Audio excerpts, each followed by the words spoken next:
In this video tutorial, I'm going to show you how to see call history for a specific individual contact on your iPhone. First things first, open up the phone app as you see I've done here. And then what you want to do is go to either your contacts or recents and find the person that you want to see your call log for.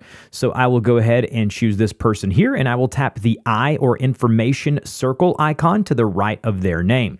Once you've done that, you'll see kind of the information about said contact, and then you're going to see something that says call history there, where you see details, not voicemails right here, but you want to go to details and then go to call history, and then you're going to see a running list of calls incoming and outgoing to that specific contact.